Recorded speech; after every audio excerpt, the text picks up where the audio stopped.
Hi, it's me again. What an exciting board meeting last night. We had a lot of stuff going on. We had a board member actually swear.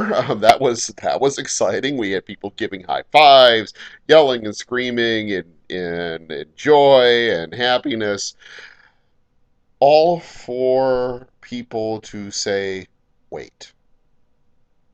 When I was thinking about what to do for this blog post about the board meeting, I kept on thinking of the song by Tom Petty and the Heartbreakers. The waiting is the hardest part. Don't worry, I'm not going to be singing because then I know that I'll be losing her vote if I do. Um, but there were some pretty important things that happened during the school board meeting. I'm going to take a little bit of time, kind of giving you my take on what happened and some of the questions that I would have asked if I would have been able to ask them, and then also too, like I did with the last like I did with the last blog post, give you the opportunity, to let me know what you think, and also too, I'm going to give you some ideas as far as some of the places I'm going to be over the next couple of days. The first thing that happened during the board meeting was the discussion over whether or not there should be a new charter school, one that is kind of sort of attached to Lake Country Academy. If you've read the story in today's Sheboygan Press, I'm not going to go over a whole lot of the details about what the academy is, but I should give you at least a little bit of background. With the Constitution Academy, what it is a charter high school. Currently, Lake Country Academy only goes until the eighth grade. One of the concerns that several board members had was the idea of diversity, looking at the population of Lake Country Academy and also, too, what the potential population for this Constitution Academy would be. One of the bloggers on the press website had posted on the comment section of the site that he was interested, and somewhat sarcastically interested, I should say, about the emphasis on diversity. Um, what diversity is in this particular case, it isn't necessarily that of what you would necessarily think of in the quote unquote liberal terminology. It is not simply a case of, the whole, Jesus loves little children, red and yellow, black and white, all is precious in his sight stuff. What it is actually it's the idea of the school district has to be concerned when any school, whether it is a charter school like Lake Country Academy, Constitution Academy, or even one of the traditional public schools, are so are so not restricted, but they have such a limited amount of a diverse population, meaning not only African Americans, Asians, Hispanics, but also to children with disabilities, certainly all those other groups, but also male and female. The reason for that is simply it's legal.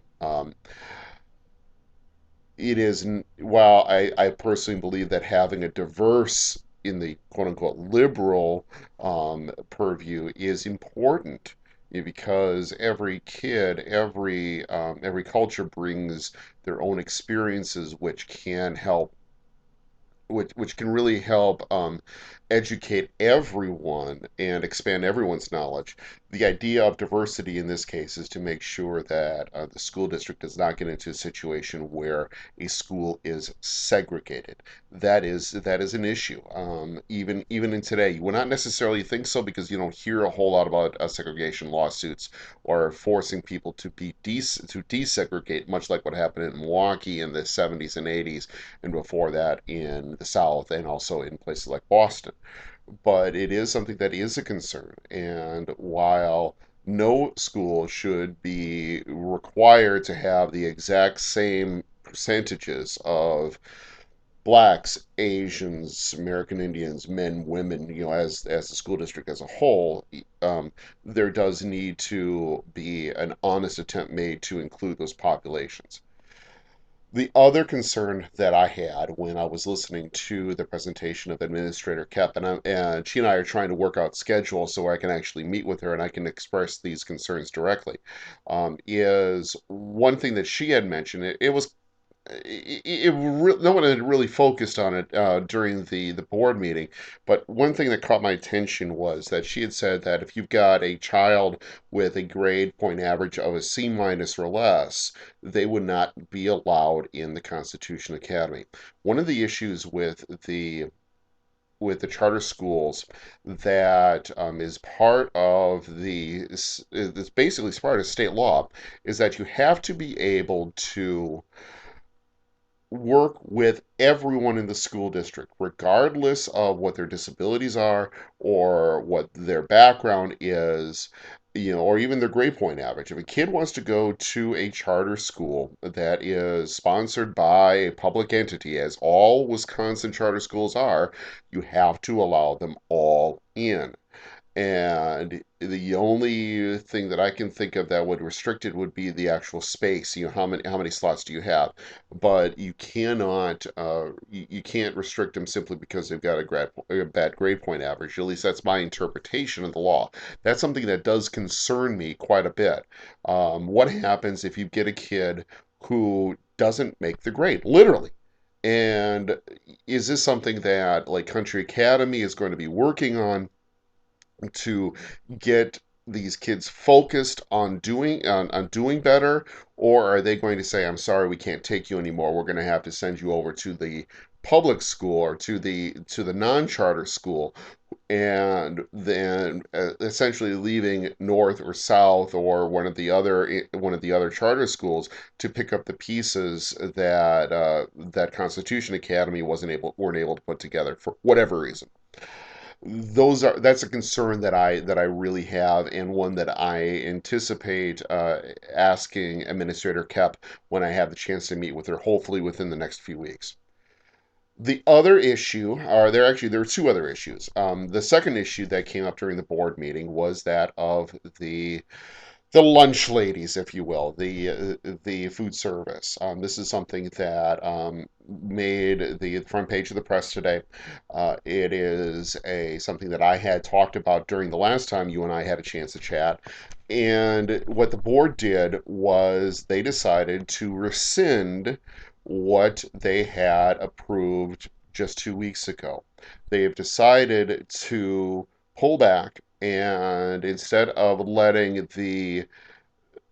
these food service contracts go out to bid where a private corporation could potentially take over, they're going to give the public workers a chance to figure out, how do you create a more balanced meal, or a meal that includes fresh fruit and vegetables, more organic products, better tasting, or some people say better quality food, but also still do it in a way that is cost effective and doesn't cost the school district any money. I think it's a good decision for the board to wait and to give the public employees a chance. As I said before, when you privatize something, there's always the issue of profit, and profit usually comes out of something. It comes out of employee wages and benefits. It comes out of the cost of the food, which in many cases means quality of the food may actually go down. I think giving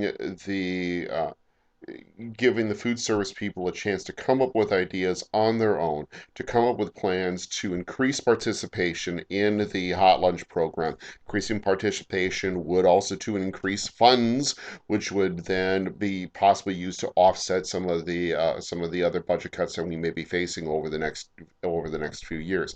I think it's a good idea that the board is giving these people who work very hard, who are very passionate. If you would have heard some of the people that were at the meeting yesterday, they were passionate. They believe strongly in what they do. They genuinely not just care about their own jobs, but care about the product that they're trying to put out, care about the kids that they're trying to serve. And I think that's really important. It was also interesting to hear to hear that board member Mansell, who is a friend of mine, I actually work with him.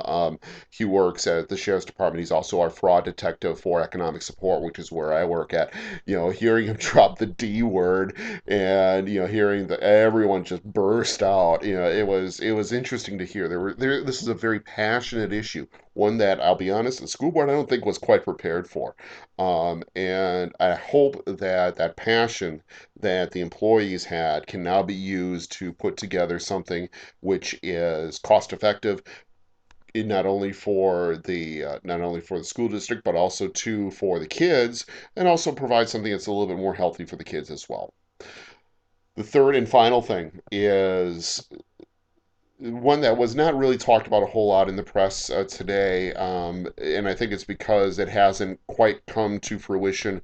But the whole idea of an iPad for every kid from sixth grade all the way through high school. This is an expensive project. This is something that over the next 4 years, I believe, if I remember correctly, I don't have my figures right in front of me. It's going to cost somewhere in the neighborhood of $5 million over 4 years. That is huge. It may be a little bit less than that. I'll go back and I'll make a comment if it is less than that as after I've done this blog posting. Um, my question is, where's the money?